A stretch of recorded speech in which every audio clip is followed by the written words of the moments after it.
Hello everyone, welcome to this video.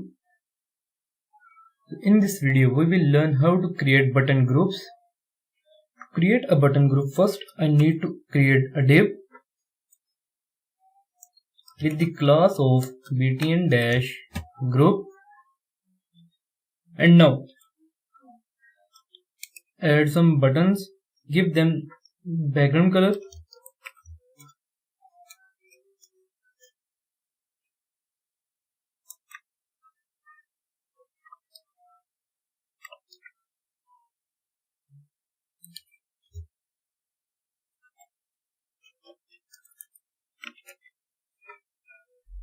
And now refresh our page, and here you can see that these three buttons are in one group with different backgrounds.